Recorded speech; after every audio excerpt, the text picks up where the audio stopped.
Hello, my name is Rebecca Hayes, 29 years old, a graphic designer in Portland, Oregon. I've built a thriving design studio from nothing, and I'm raising my 8-year-old daughter Emma as a single mother. But last Tuesday evening, in my own office where I'd been working late on a campaign for a major client, what should have been a quiet night turned into something I never saw coming. My twin sister Sophia burst through the door, her face streaked with tears and twisted with desperation. Before we jump back in, tell us where you're tuning in from, and if this story touches you, make sure you're subscribed, because tomorrow I've saved something extra special for you. She screamed at me, "You stole my life!" And the cruel irony was I was about to discover she'd been stealing mine for years. I didn't cry. I didn't scream back. I just looked her straight in the eyes and delivered one sentence that left her frozen. From that moment, everything began to unravel. Why did I have to face my sister like this? What drove our relationship to fracture so deeply it may never heal? What would you do if you were in the same situation? Share your thoughts. Your story might be the message someone else needs to hear. To understand why I drew that line, I need to take you back to that evening and show you exactly how everything fell apart. It was 8:30 p.m. on a Tuesday, and I was alone in my studio in Portland's Pearl District. The space is everything I dreamed of when I was broke and sleeping on air mattresses. Exposed brick walls lined with my best work, industrial lighting that makes the colors pop, and two massive monitors where I create campaigns for clients who actually value what I do. I was putting the finishing touches on a rebranding project for a sustainable clothing company, the kind of work that pays well and aligns with my values. Emma was at her dad Marcus's place for the night, which meant I could work late without feeling guilty about missing bedtime stories. The building was quiet, except for the hum of traffic outside and the clicking of my mouse as I adjusted the kerning on a logo. I had my headphones in, completely absorbed in the work, when I heard the elevator ding down the hall. I didn't think much of it. The building houses several small businesses, and people worked odd hours. But then I heard footsteps in the hallway, fast and determined, heading straight for my door. Before I could even pull out my earbuds, someone was pounding on the glass. I looked up to see Sophia, and my stomach dropped. We hadn't spoken in over 2 years, not since that disastrous Christmas dinner where she'd made snide comments about my little design hobby while showing off photos of her gallery opening. She looked different now. Thinner, her usually perfect blonde hair pulled back in a messy ponytail, her designer clothes wrinkled like she'd been wearing them for days. But it was her eyes that really got to me. Wild, desperate, the kind of look that meant trouble was coming. I saved my work and walked to the door, my heart already racing. Through the glass, I could see she was crying, her mascara smeared, her hands shaking as she continued to pound on the door. "Rebecca, open up!" she yelled, loud enough that I worried about the other tenants. "I know you're in there. We need to talk, now." I unlocked the door, and she pushed past me before I could even say hello, stumbling into my studio like she owned the place. She whirled around to face me, her chest heaving, and that's when she screamed it. "You stole my life!" I blinked, confused, and honestly a little scared. Sophia had always been dramatic, but this was different. This was unhinged. "What are you talking about?" I asked, keeping my voice calm even though my pulse was hammering. "Sophia, what's wrong? Why are you here?" She laughed, a bitter sound that echoed off the brick walls. "Don't act like you don't know. Look at this place." She gestured wildly at my studio, at the framed awards on the walls, at the sleek furniture I saved months to afford. "Look at what you've built while I'm losing everything." I felt the familiar knot in my stomach, the one that always formed when dealing with my family. "Sophia, I built this through years of work. What does that have to do with you?" "Everything," she shrieked, and I actually stepped back. "You think you can just waltz around Portland pretending to be the successful one? You think you can ignore your family while we're falling apart?" That's when I realized what this really was about. Money. It was always about money with them. Sophia, I said carefully, if you need to borrow something, borrow, she cut me off, her voice rising to a pitch that made me wince. I don't need to borrow anything from you. I need you to do the right thing for once in your selfish life. I need you to save my gallery. My gallery. Not our grandmother's legacy, not the family art studio that was supposed to be mine.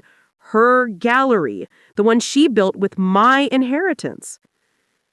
How much? I asked, already knowing I wasn't going to like the answer. $200,000. The number hit me like a physical blow. 200,000. More than I'd made in my best year. More than most people see in a decade.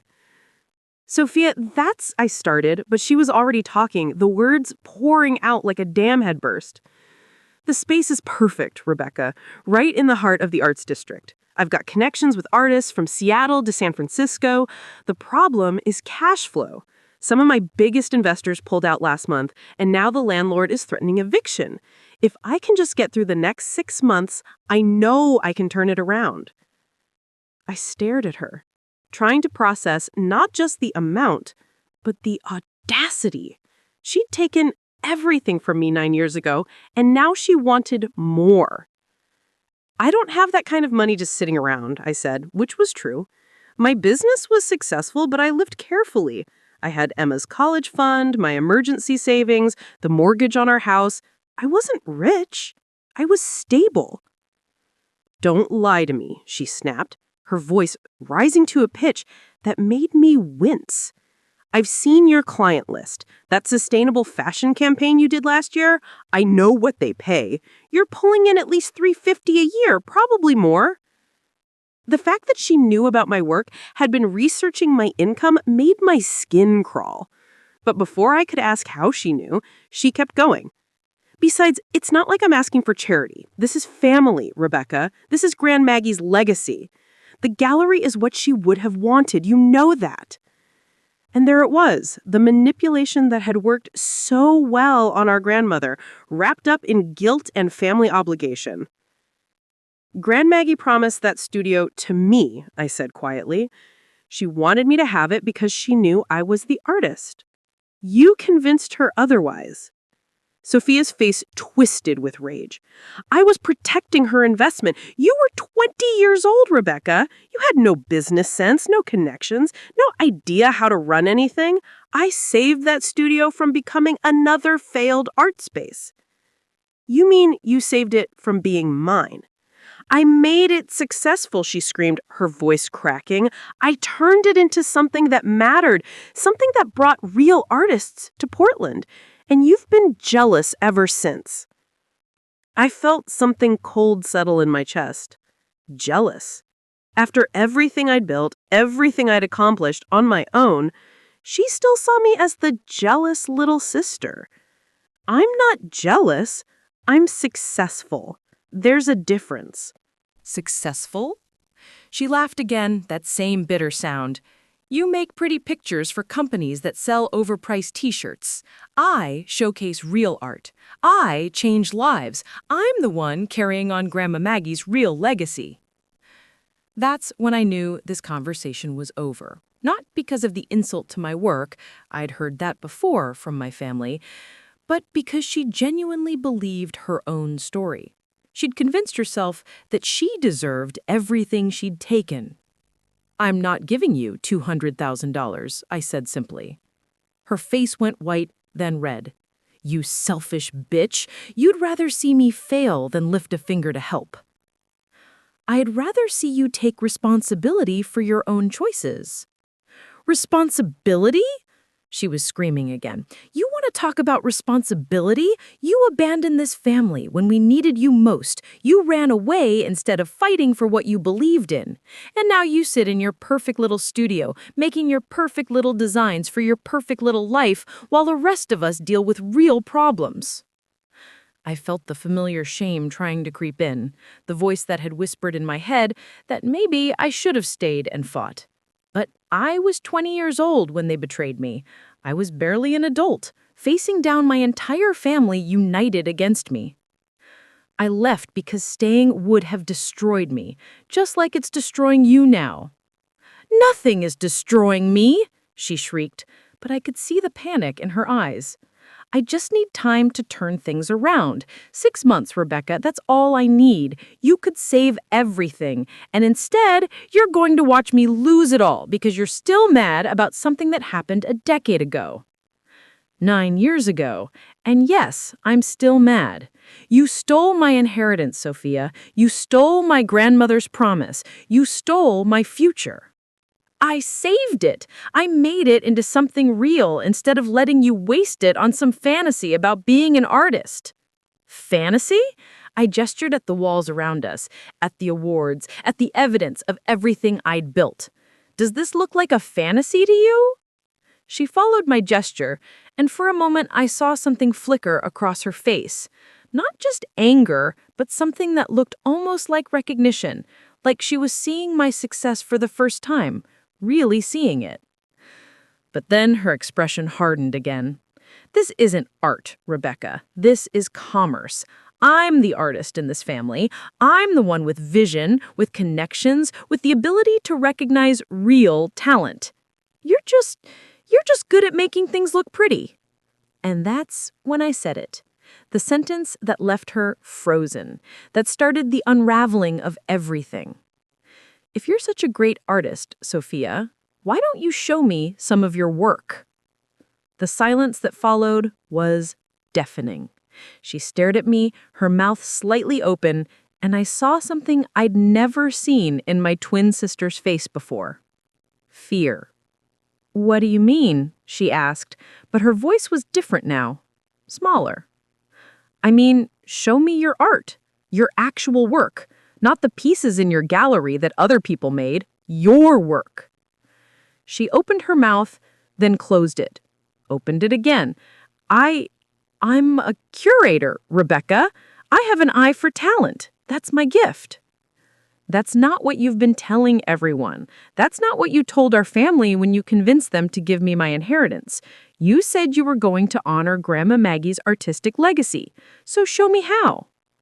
I don't have to prove anything to you, she said, but the fight was going out of her voice. No, I agreed, you don't. But maybe you should ask yourself why you can't. She stared at me for a long moment, and I could see her trying to find the words, trying to find the comeback that would put me back in my place. But there wasn't one. Finally, she straightened up, pulled her shoulders back, and found her voice again. You'll regret this, Rebecca. When the gallery closes, when I lose everything, it'll be on you, and I'll make sure everyone knows exactly what kind of person you really are. What kind of person am I, Sophia? The kind who watches her family fall apart and does nothing. The kind who cares more about money than love. The kind who pretends to be successful while ignoring the people who made her who she is. I looked at my sister, really looked at her. The desperation, the manipulation, the refusal to take any responsibility for her own choices. She was exactly the same person she'd been at 20, just older and more desperate. The people who made me who I am, I said quietly, are the ones who believed in me when my own family didn't. They're the friends who helped me build this business, the clients who trust me with their brands, the daughter I'm raising to know her own worth. You're not one of those people, Sophia. You never have been. She stared at me, and I could see her processing what I'd said, looking for the angle, the weakness she could exploit. But there wasn't one anymore. Fine, she said finally, but don't think this is over. Don't think you can just dismiss me and go back to your perfect life. I built something real with that inheritance, something that matters, and I'll remind everyone who the real artist in this family is. She turned and walked toward the door, then stopped and looked back at me. You know what the difference is between us, Rebecca? I took a risk. I bet everything on my vision, on my ability to create something meaningful. You play it safe. You make pretty pictures for people who don't care about art. When my gallery succeeds, and it will succeed with or without your help, people will remember who had the courage to dream big." And then she was gone, the sound of her heels clicking down the hallway until the elevator doors closed behind her. I stood there in my studio, surrounded by the work I'd created, the business I'd built, the life I'd fought for. My hands were shaking, and I realized I'd been holding my breath. What would you do if someone you loved demanded that you sacrifice everything you'd worked for to save them from their own mistakes? What would you do if your own family treated your success like something you'd stolen from them? I made my choice that night. I chose the life I'd built over the family that had never truly been mine. But I had no idea that Sophia's threat about reminding everyone who the real artist was would turn out to be more literal than I could have imagined. Because as I was about to learn, she'd been stealing more than just my inheritance all these years. She'd been stealing my identity. I drove home in a daze, Sophia's words echoing in my head. The familiar route through Portland's quiet residential streets usually calmed me, but tonight everything felt different, threatening, like the stability I'd built could crumble at any moment. Emma was spending the night at Marcus's downtown loft, which meant our house felt too quiet when I walked through the front door. I dropped my keys on the kitchen counter and stared at the drawings covering our refrigerator, Emma's latest masterpieces featuring astronauts and rainbow planets. Her art reminded me why I fought so hard to build this life. This house represented everything I'd worked for. 3 bedrooms in a tree-lined neighborhood where Emma could ride her bike safely, a mortgage I paid on time every month, a backyard where she practiced soccer, and we had weekend barbecues with David and his partner James. It was modest, but it was ours, built without a penny from my family. I called David, needing to hear a rational voice. He answered on the first ring. "Let me guess." Sophia showed up. "How did you—" "Because I've been expecting this for months. Her gallery's been hemorrhaging money, Rebecca. The art community talks. I figured she'd come to you eventually." David Martinez had been my rock since art school. Blunt, protective, and financially savvy in ways that complemented my creative instincts. When I decided to freelance after Emma was born, he insisted we formalize our partnership. Hayes Martinez Design was small but respected, specializing in branding for ethical companies. "She wants $200,000, I said, collapsing onto my couch. David whistled low. "That's more than her gallery's worth at this point." "What did you tell her?" "No, obviously. But David, she said something that's bothering me. She threatened to remind everyone who the real artist is. What do you think that means?" There was a pause. "I think it means she's desperate and lashing out. But, Rebecca, you need to be careful. Desperate people do unpredictable things." After we hung up, I couldn't shake the feeling that I was missing something important. That night, lying in bed, staring at the ceiling, I couldn't stop thinking about Grandma Maggie.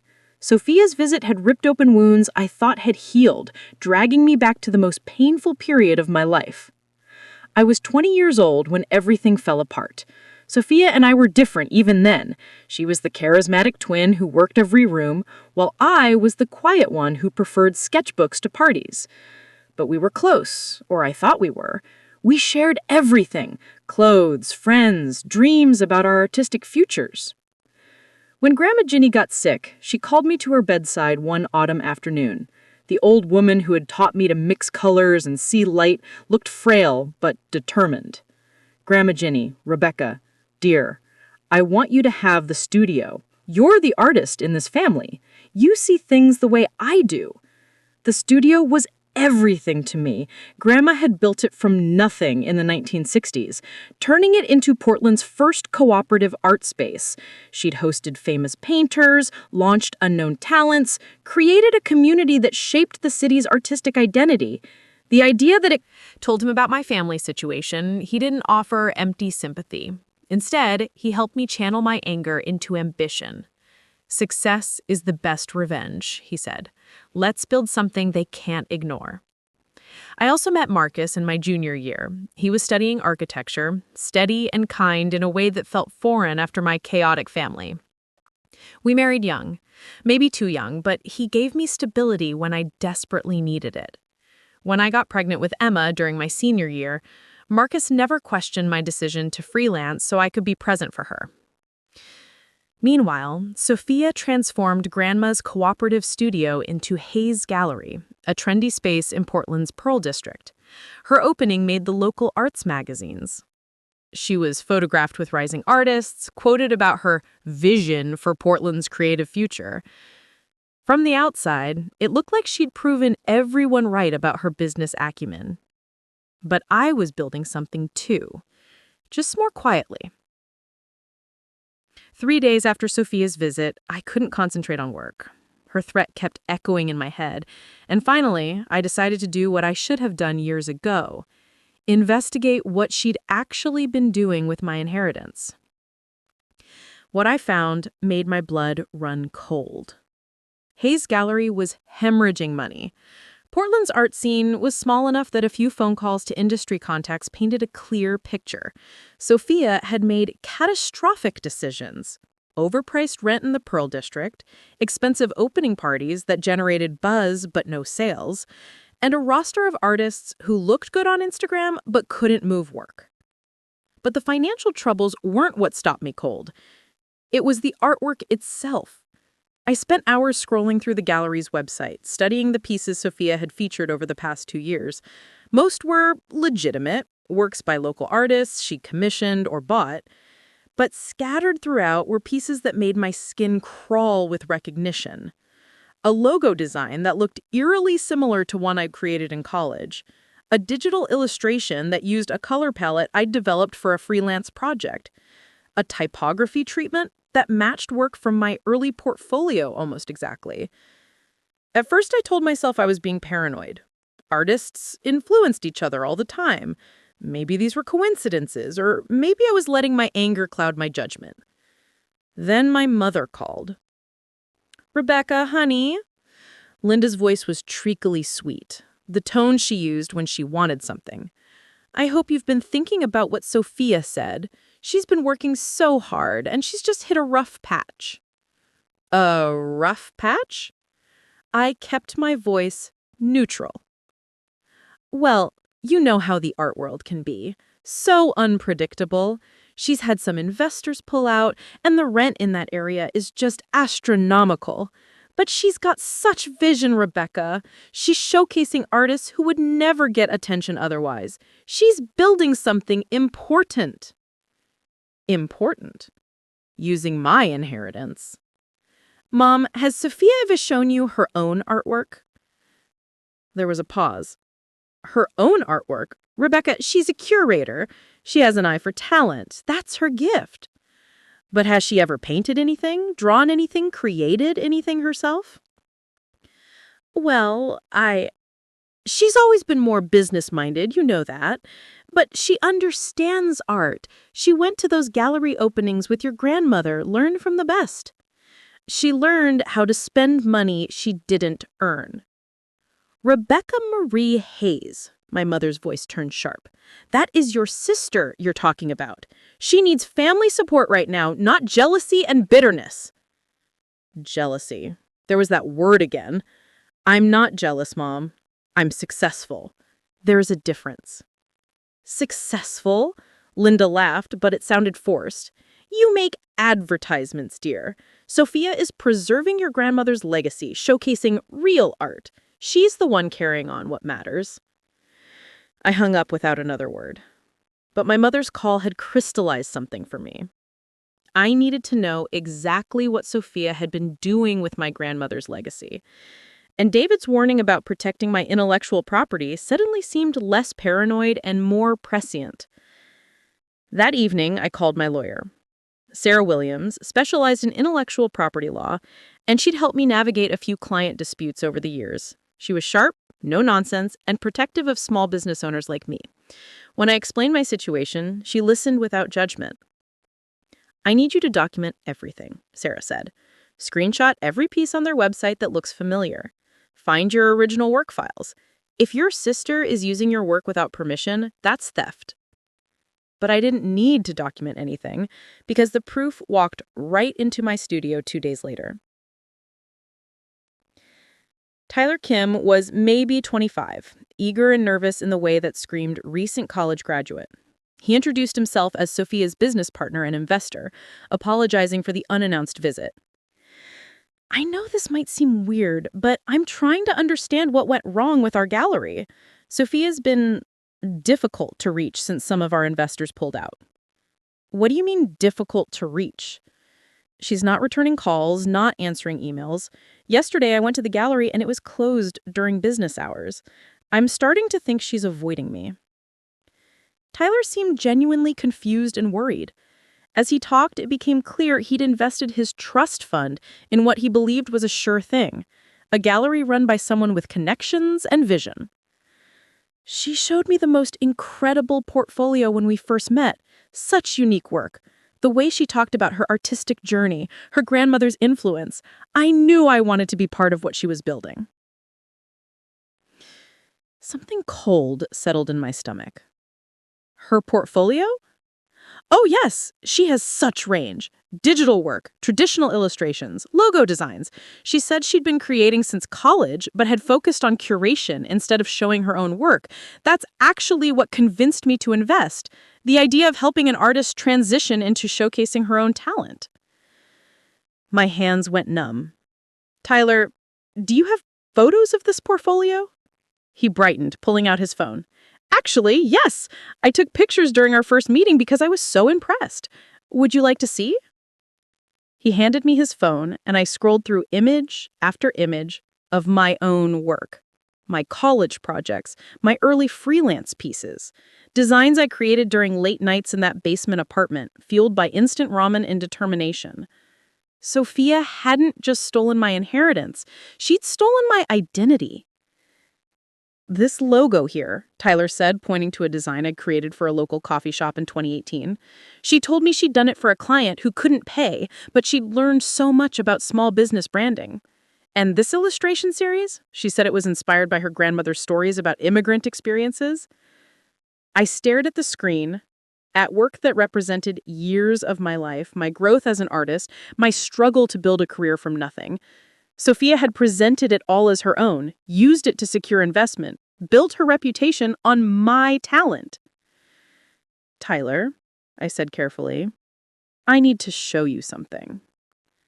I walked him to my computer and pulled up my portfolio website, then my archived project files. Side by side, the theft was undeniable. Same compositions, same color palettes, same typography treatments. In some cases, Sophia had simply cropped my work or adjusted the color slightly. Tyler's face went white as he realized what he was seeing. This is your work. Every single piece she showed you. All of it. He sat down heavily in one of my client's chairs. Oh my God. I gave her $120,000 based on stolen work. Tyler, I need you to help me document this, and I need to know, has she presented any original work? Anything at all that she actually created? He shook his head slowly. Nothing. Every time I'd ask about new pieces, she'd deflect. She'd talk about scouting other artists, about the gallery's mission. I thought she was just modest about her own work. That's when I knew. Sophia had no artistic ability whatsoever. She'd built her entire identity, her business, her reputation on work she'd stolen from me. And she'd done it so convincingly that even I had begun to doubt my own memories of who the real artist was in our family. The next morning, I sat in Sarah Williams' office with a file folder full of evidence. Screenshots, original work files, dated project documents, and Tyler's photos from his phone. Sarah studied everything methodically, occasionally making notes on her legal pad. This is clear-cut intellectual property theft, Sarah said. You have documentation proving creation dates, original work files with metadata, and a witness who can testify about how the work was misrepresented. We can go after her for damages, demand she cease using your work, and potentially pursue criminal fraud charges. How long would something like this take? Months, maybe longer if she fights it. But Rebecca, I'm more concerned about immediate protection. If she's desperate enough to steal your portfolio, what else might she do? As if summoned by Sarah's words, my phone started buzzing with calls. First my mother, then my father, then numbers I didn't recognize but suspected were extended family members. Sophia had clearly activated her network. The voicemails were a masterclass in manipulation. Linda's voice choked with tears. Rebecca, how could you abandon your sister in her time of need after everything she's done to honor your grandmother's memory? Robert's voice, cold and clinical. This is about family loyalty, Rebecca. I'm disappointed in your selfishness. And then relatives I hadn't heard from in years, all suddenly concerned about family unity and forgiveness. But it was the text from my cousin Sarah that made me realize how far Sophia's campaign had spread. Heard about the gallery situation. Can't believe you won't help family. Grandma Maggie would be ashamed. Grandma Maggie would be ashamed? Of Sophia stealing from me? Maybe.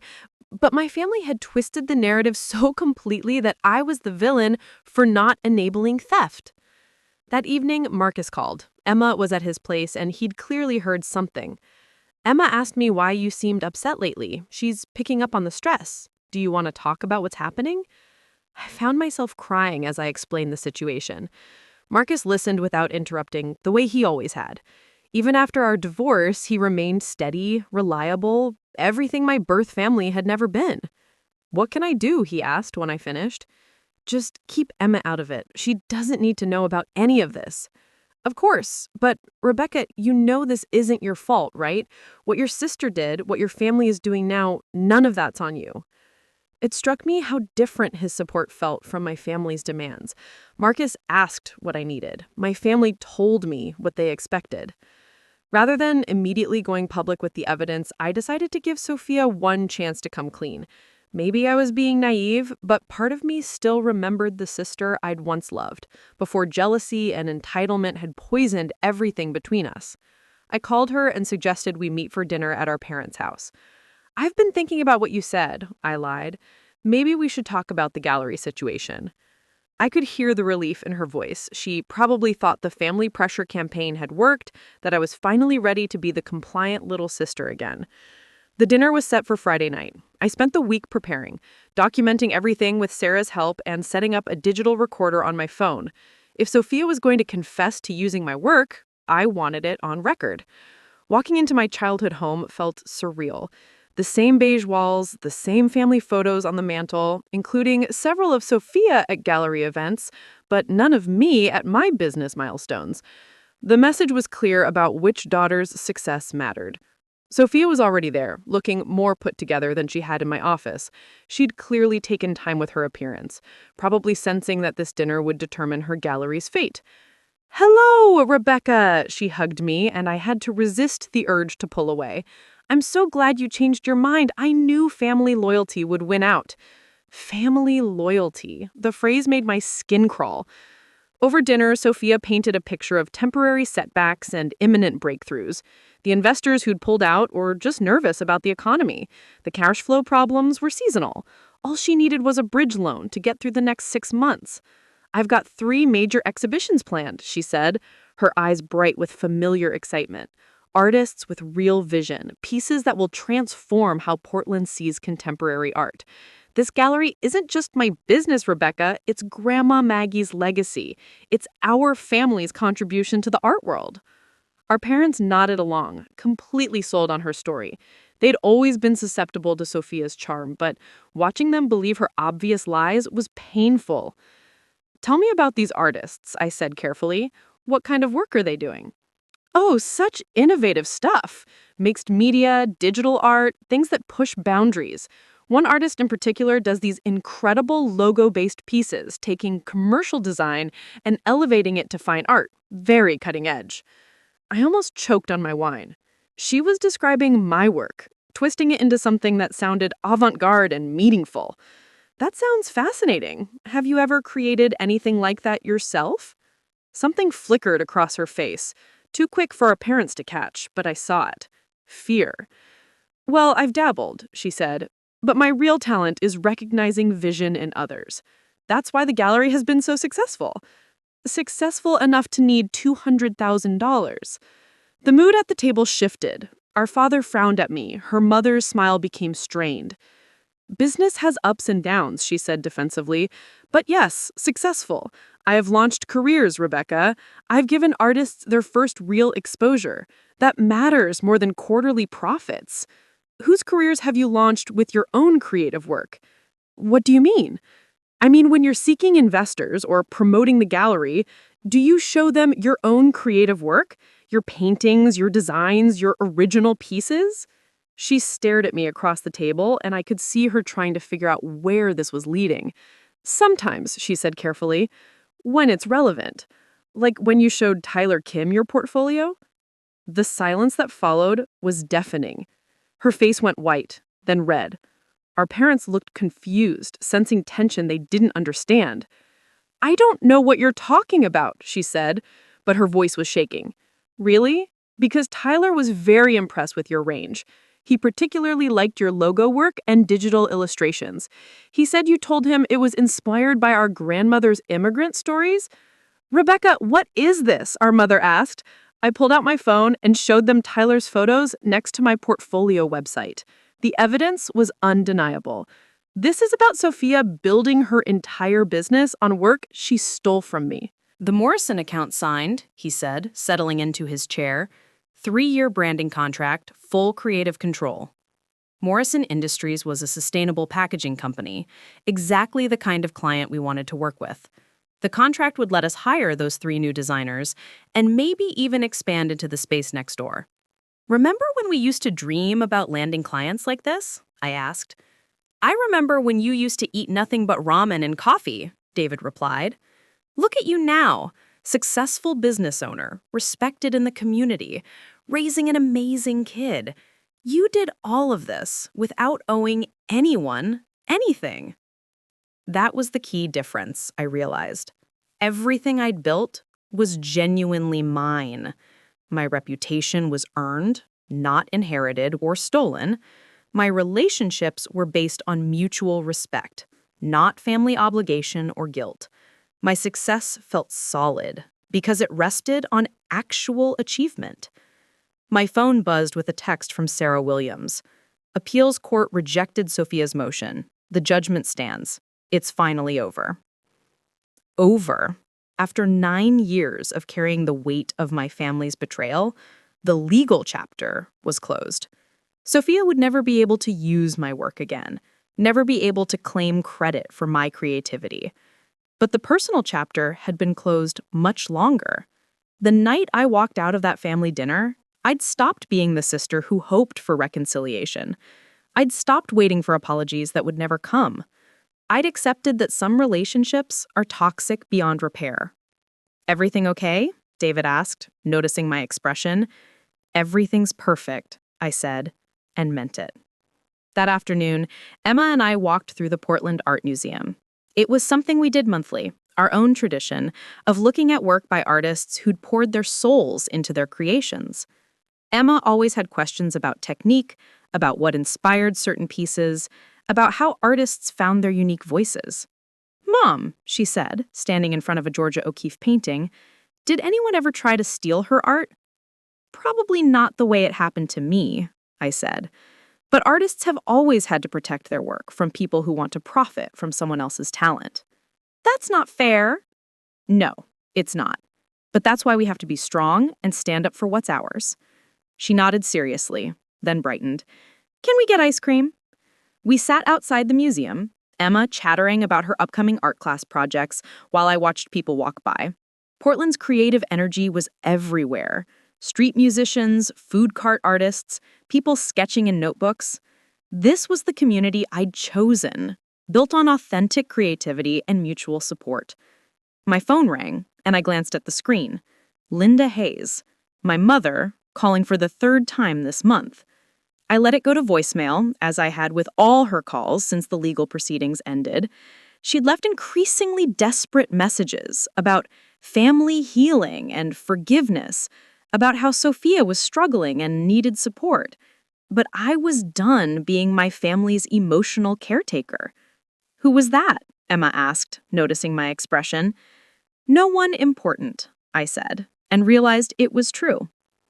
That evening, after Emma was asleep, I stood in my home studio looking at the latest commission, a complete rebrand for a women's shelter that would help survivors rebuild their lives. The irony wasn't lost on me. I was designing hope for people who'd had to start over, just like I had.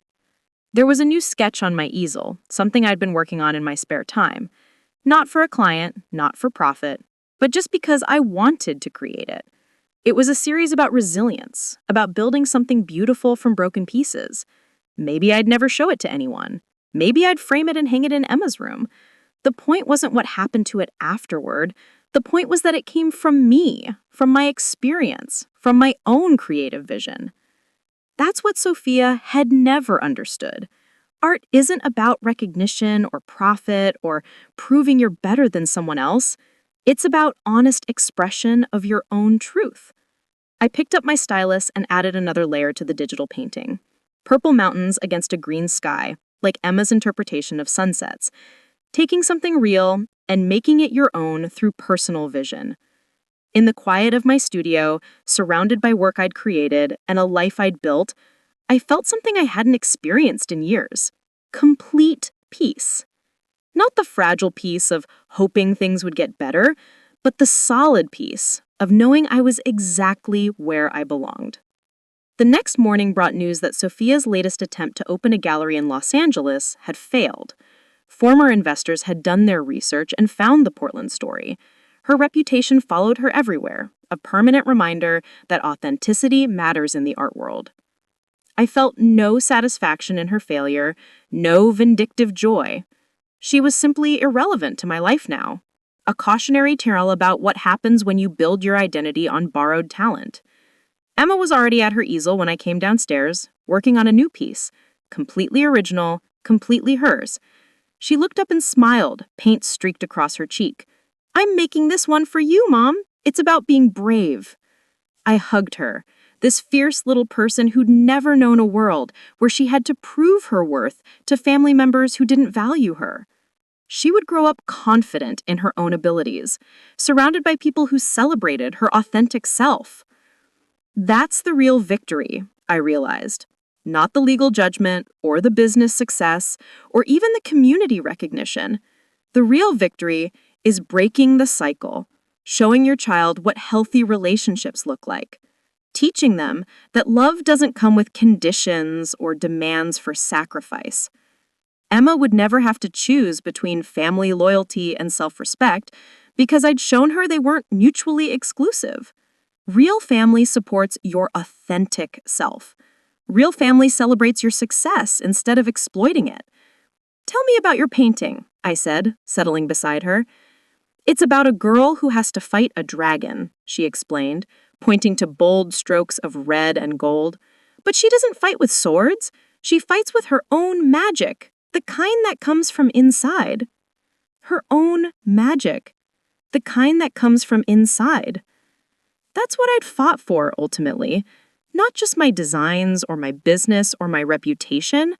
I'd fought for the right to create from my own authentic vision, to build a life that reflected my true self instead of someone else's expectations. And I'd won. The phone rang again, David calling about a new client prospect. As I talked through the project details, Emma continued painting her brave girl with the inner magic, humming softly to herself. This was my life now. Clean, honest, built on solid ground. No more stolen inheritances or borrowed identities or family obligations disguised as love. Just the authentic success that comes from knowing who you are and refusing to compromise that knowledge for anyone. Outside, Portland's creative community was waking up, artists heading to studios, designers meeting with clients, musicians preparing for shows, all of them building their own versions of authentic success, contributing to a culture that valued original thinking over inherited advantage.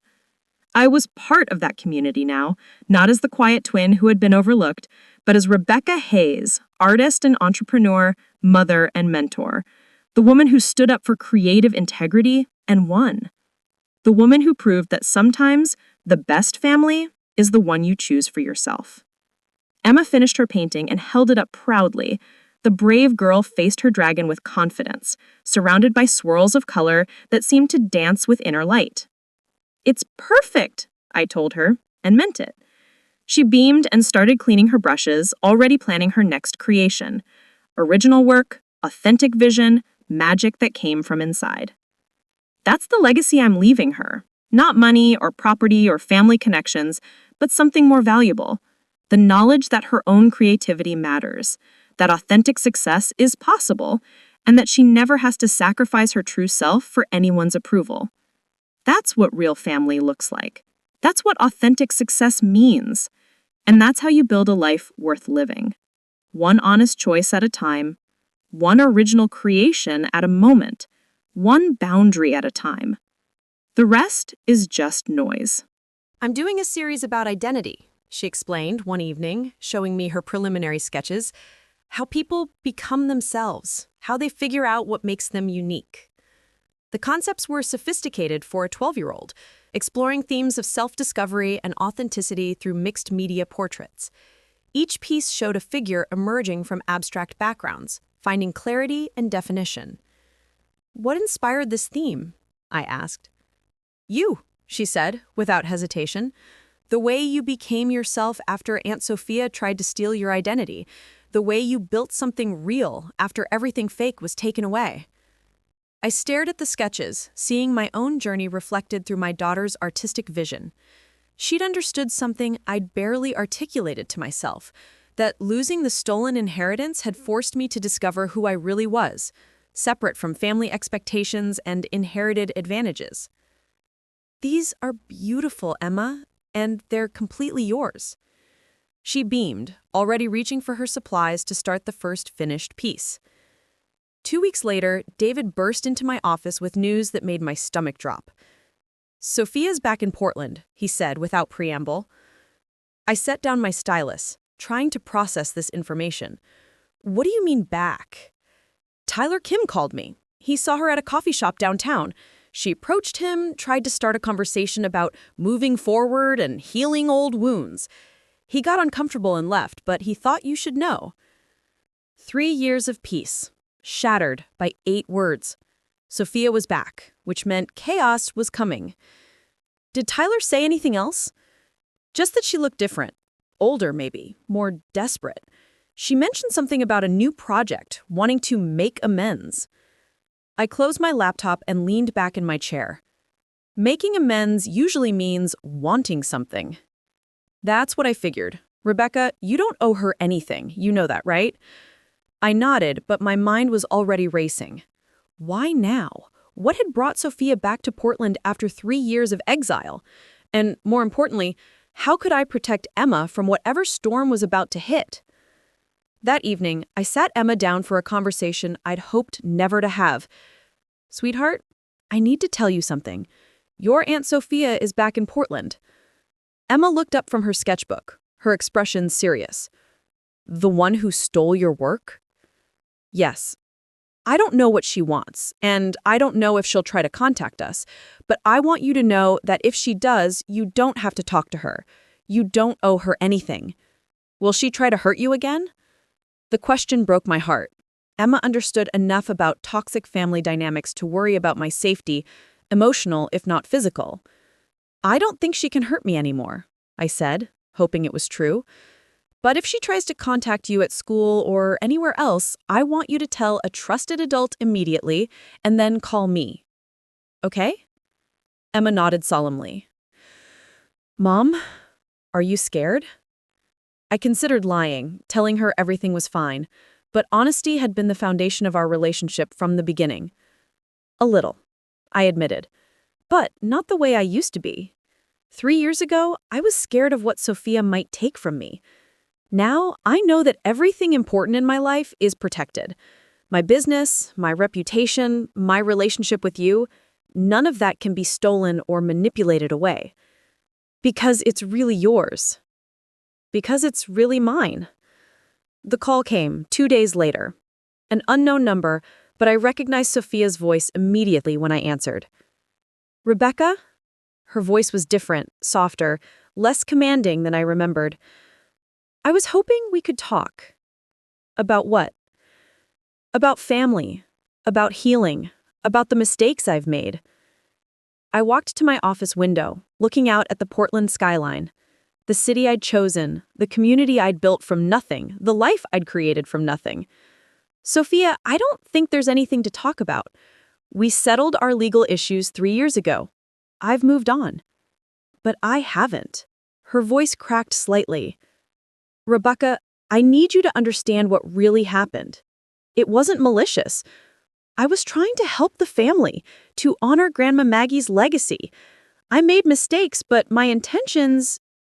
Your intentions don't matter, I interrupted. You stole my work. You lied to investors. You tried to destroy my reputation when you got caught. Intentions are irrelevant when the actions are that clear. I know how it looked, she pressed on. But there's more to the story. Things you don't understand about the pressure I was under, the expectations. Sophia, stop. I kept my voice calm, professional. I'm not interested in rehashing it past or hearing justifications for theft. If you're genuinely sorry, then live differently going forward. But that doesn't involve me. Please, she said, and I heard desperation creeping into her tone. Just one conversation, one coffee. I'm trying to rebuild my life, and I need to make amends with the people I hurt. Making amends isn't about what you need. It's about what the people you hurt need. And what I need is for you to respect the boundaries I've set. There was a long pause. You're going to regret this, Rebecca. Family is all we have in the end. The threat was subtle but unmistakable. I felt that familiar tightening in my chest, the old fear response to Sophia's manipulation. But then I looked around my office, at the awards on the walls, the photos with clients and colleagues, the artwork Emma had made for me. This was my family now. This was what mattered. Goodbye, Sophia, I said, and hung up. I called Sarah Williams immediately. As my attorney, she needed to know about Sophia's return and any potential threats to our previous settlement. Document everything, Sarah advised. If she continues trying to contact you, we can pursue a restraining order. The good news is that she has no legal standing to challenge anything we established 3 years ago. But what if she tries something new, some different angle of attack? Then we'll handle it. Rebecca, you're not the same person you were 3 years ago. You're not the scared 20-year-old who left home with a duffel bag. You have resources, support, legal protection. Don't let her drag you back into old patterns of fear. That weekend, Emma finished the first piece in her identity series, a self-portrait emerging from swirling colors, her face clear and confident against the abstract background. It was stunning work, technically accomplished and emotionally resonant. I want to call this one Becoming, she said, stepping back to examine her creation. Because that's what people do. They become themselves. I stared at the painting, seeing not just my daughter's artistic talent, but her understanding of personal growth, of the ongoing process of self-discovery. It's perfect, Emma, and it's completely, authentically yours. She beamed, already planning the next piece in her series. Monday morning brought unwelcome news. David called before I'd even finished my first cup of coffee. She's been asking about you, Sophia. She showed up at 3 different galleries yesterday, claiming she wanted to understand the current Portland art scene. But everyone she talked to said she kept steering the conversation towards you and your business. My stomach clenched. What kind of questions? Client list, revenue, business practices. She was fishing, trying to find some angle of attack. The good news is that everyone shut her down immediately. Your reputation is solid, Rebecca. People remember what she did. But I knew Sophia well enough to recognize a pattern.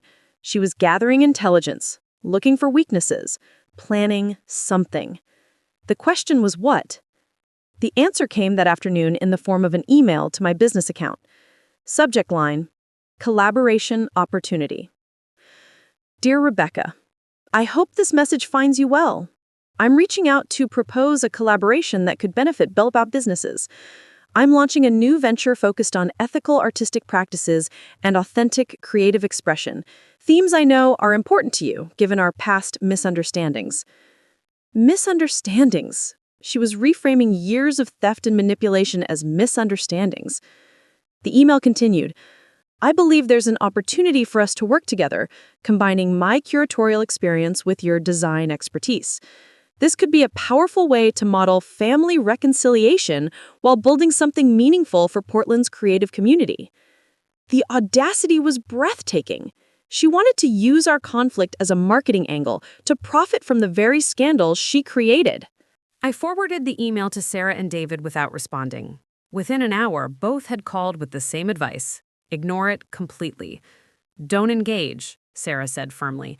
Any response gives her ammunition to claim you're open to reconciliation. She's fishing for a reaction. But ignoring Sophia had never worked in the past. She escalated until she got attention. And I had Emma to think about now. That evening, I made a decision that would have terrified the woman I was 3 years ago. I decided to take control of the narrative before Sophia could twist it. I wrote a blog post for my company website. Not angry or vindictive, but clear and factual. I laid out the timeline of events, the legal resolution, and my current position on family reconciliation. Authentic success requires authentic relationships. I've built my business and my life on honesty, mutual respect, and genuine collaboration. Those values aren't negotiable, regardless of blood relation.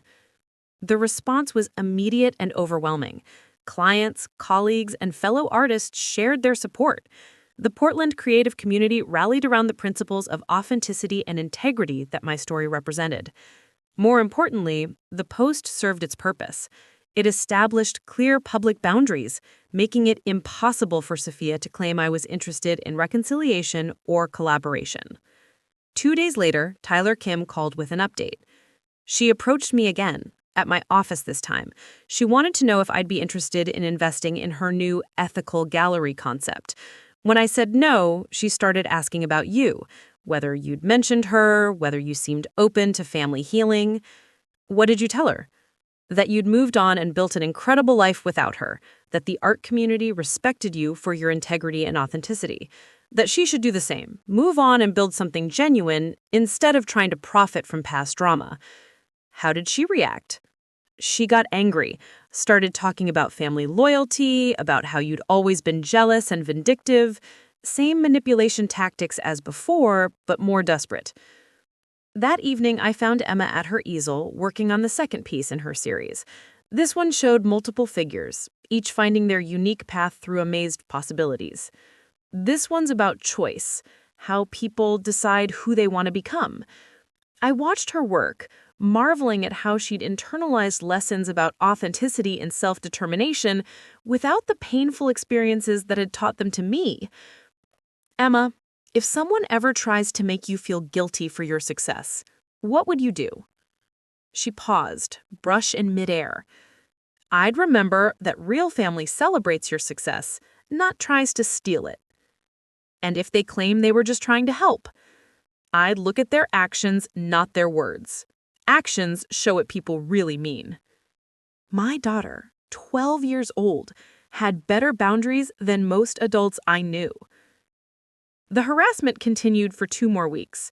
Sophia showed up at my favorite coffee shop, my gym, places where she knew I might go. She never approached directly, just made sure I saw her, a constant reminder of her presence in my life. Each sighting triggered that old anxiety, the fight or flight response I developed from years of family manipulation. But something was different now. The fear passed quickly, replaced with clarity and determination. I wasn't the 20-year-old who'd fled with a duffel bag. I wasn't even the 29-year-old who'd discovered her work had been stolen. I was 32, established, surrounded by genuine support, legally protected, and emotionally stronger than I'd ever been. On a Thursday morning, Sophia made her final mistake. She showed up at Emma's school.